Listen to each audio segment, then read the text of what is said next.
Magandang araw po sa inyong lahat mga kababayan at welcome back dito po sa PNR at ito nga mga karibin natin si Bak, si Kiko. Nako, dilawan nagulantang kay Marcoleta.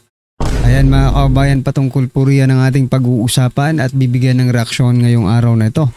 Pero bago pong lahat, kung bago ka pa lang at di pa po napag-subscribe sa ating munting channel, please don't forget to subscribe at palike na rin po ng video ito. Maraming salamat po at eto na nga, simulan na po natin to.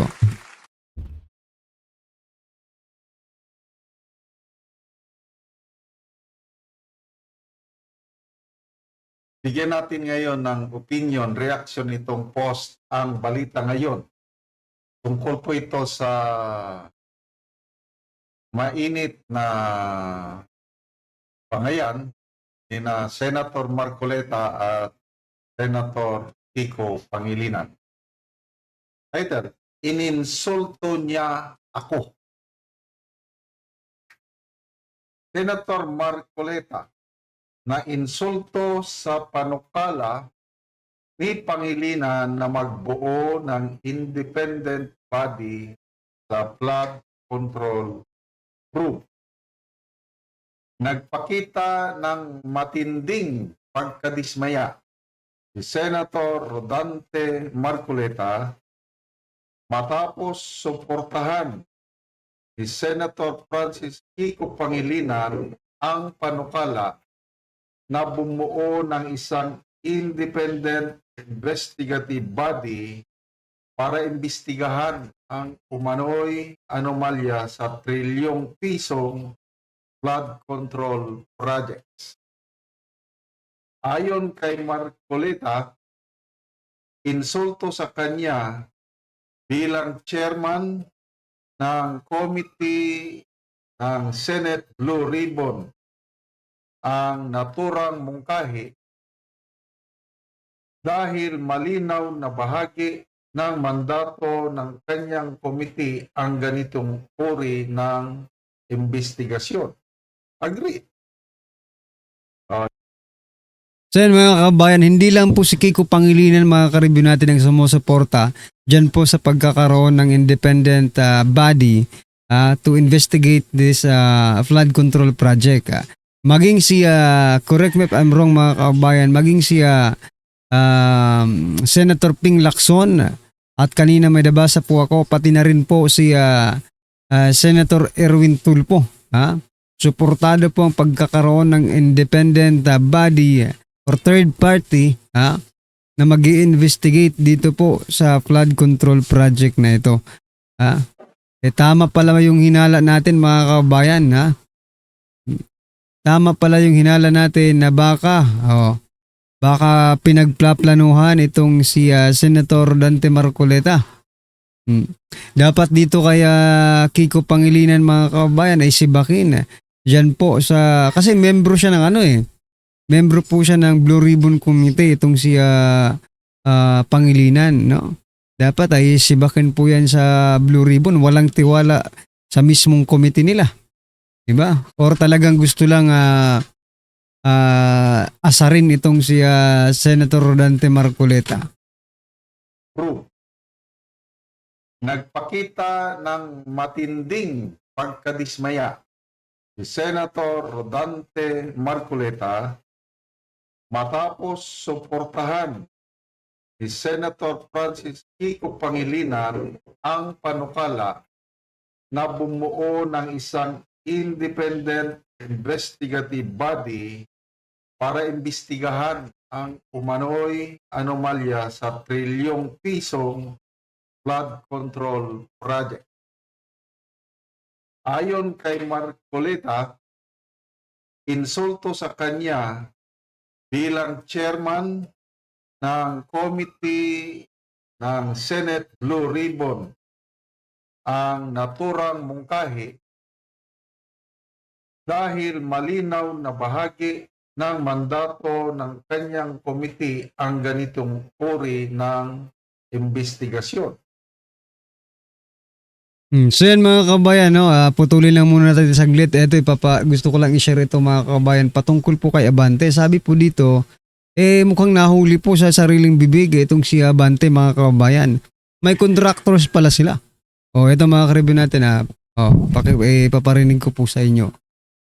Contractors when the president begin to list down all the contractors, and I'm so glad na wala doon sa listahan ni presidente. But when you say my contractors, that might be misconstrued, sir, na kayo ang pumipili ng contractor, kaibigan nyo si Hindi po, contractor. wala akong kaibigang contractor. In fact, I check on my contractors when the president begin to list down all the contractors, and I'm so glad na wala doon sa listahan ni presidente. But when you say my contractors, that might be misconstrued, sir, na kayo ang pumipili ng contractor, kaibigan nyo si Hindi po, contractor. wala akong kaibigang Yan, biglang deny, no?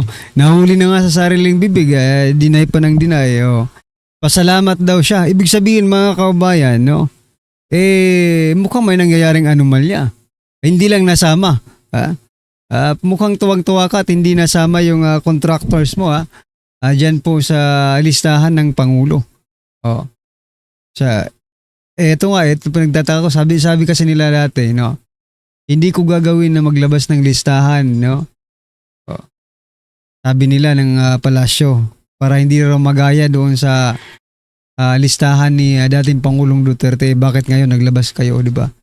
Patuwang-tuwa si Abante, hindi nasama yung contractors niya, no?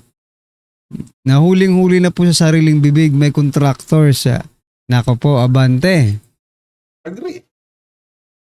Ito ang sabi niya, ayaw kong iniinsulto ako.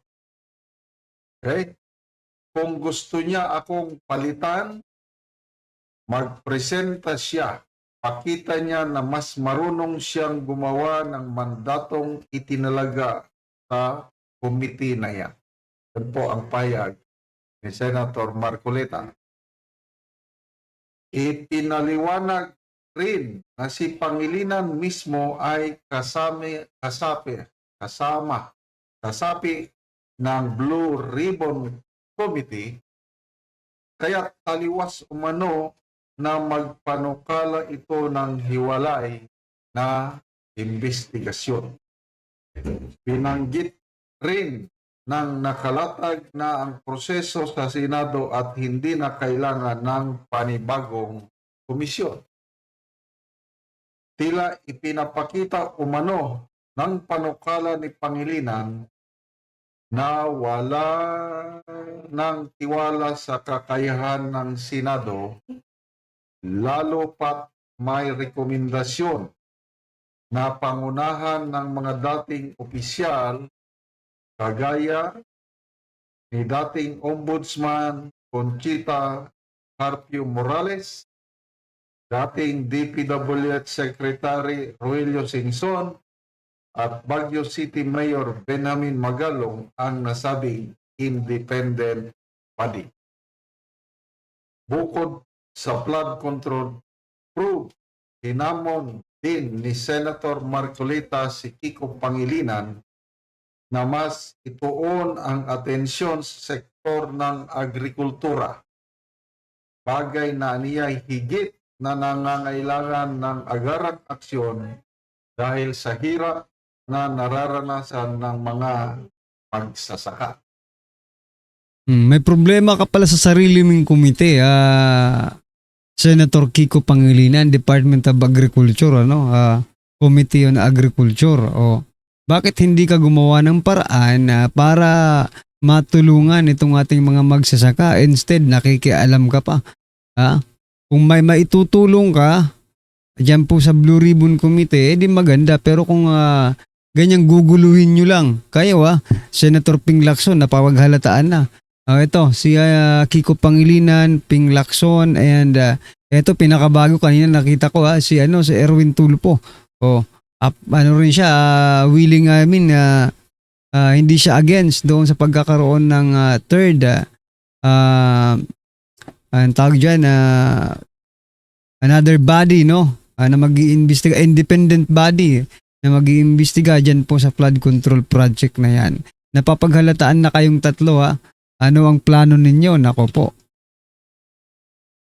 Sa huli, binigyan diin ang mungkay ni Kiko ay hindi lamang pagdududa sa Blue Ribbon Committee, kundi posibleng may bahid sa politika na aniyay maaaring konektado sa paghahanda para sa halalan sa 2028. Okay. So, ito lang po ang masasabi ko. Agree ako dito sa pahayag, opinion ni Senator Marcoleta na isang sampal Blue Ribbon Committee yung panawagan na magbuo pa ng independent body o Correct. independent Bakit pa? commission. Diba? E nandyan naman sila. Mismo sa isang Eto nga mga kabayan, gagastos na naman ba ang ating gobyerno? Ha? Para mag-imbestiga dyan? Gastos ng kinurakot na nga, eto libre. Sa bagay, sinisweldohan naman. Hindi naman sinasabihin natin libre kasi sinisweldohan naman sila. Pero nandito na. Eto na ang magagaling mag-imbestiga. Nandyan na po sa Senado tapos gusto nyo iba pa yung mag-imbestiga. senador May something pong nangyayari, no? Hindi natin masabi kung ano, pero bigla-bigla lang out of the blue, gusto na nilang iba na yung mag-imbestiga. Bakit? Insecure ba kayo kaya Senator Marcoleta? independent body. Bukod sa flood control probe, hinamon din ni Senator Marcoleta si Kiko Pangilinan na mas ituon ang atensyon sa sektor ng agrikultura. Bagay na niya'y higit na nangangailangan ng agarang aksyon dahil sa hirap na nararanasan ng mga magsasaka.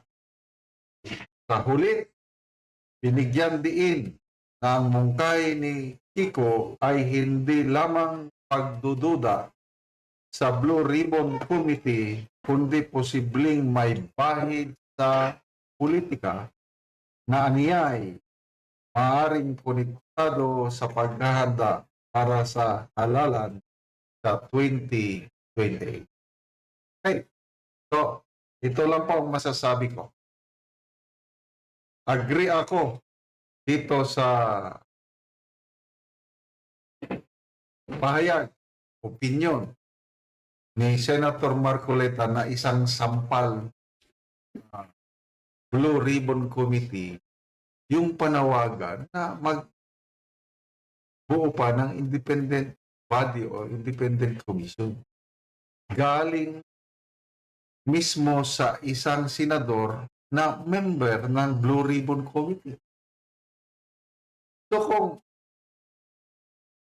klaro ang mandato ng Blue Ribbon, So ito mga kabayan, i-share lang muna natin to. Itong video na ito. Sabi po dito, ngayon kaya may makulong kaya sa issue ng flood control project na milyon at bilyon ito mga kabayan, pakinggan po natin to kung ano ba talaga, may makukulong ba or wala, di ba? O ito. Wala pa tayong nakikitang pinakulong si Pangulong Bongbong na big fish. Smuggler, wala. Illegal drugs kingpin, wala. Diba? Hoarder, wala. Wala tayong nakita. Ang kanya lamang pong tagumpay sa larangan po ng big fish ay yung dalhin sa The Hague si dating Pangulong Rodrigo Duterte. Yes. Diba? Na kailangan pa ng galing at husay nung nilaglag nilang tao at Ni kanilang General pinahiya. Torre. Ni General Torre, Oo. diba? Like and subscribe YouTube. O di ba? Teka lang, may ads.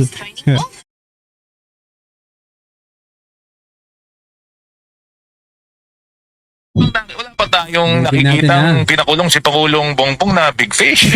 Smuggler, wala. Illegal drugs kingpin, wala. Diba? Hoarder, wala. Wala tayong nakita.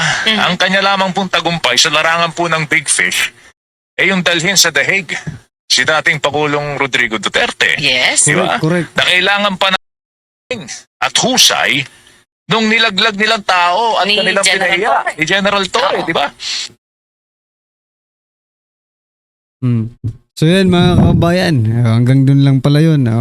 Ano po ang inyong masasabi? Talagang totoo naman sana ngayon na hindi may makulong dito po sa flood control project na ito.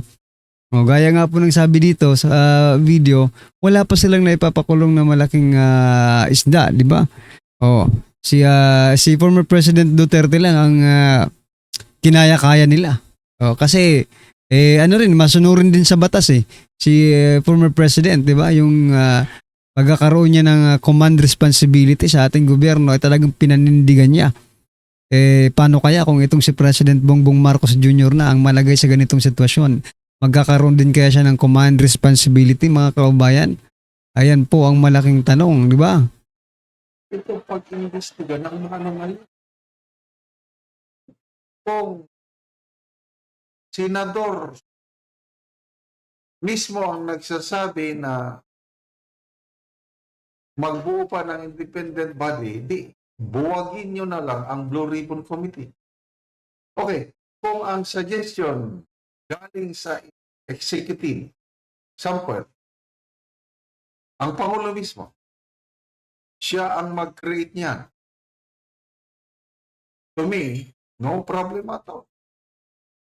Kasi mas maganda ang executive department magbuo ng independent body, suportahan din sa bayan ng Blue Ribbon. To me, that's a perfect, kasi dalawa Kailan kung sa isang senador, siya pa ang mag-recommend, wag na lang. So, agree ako kay Senator Marcoleta na isang insulto.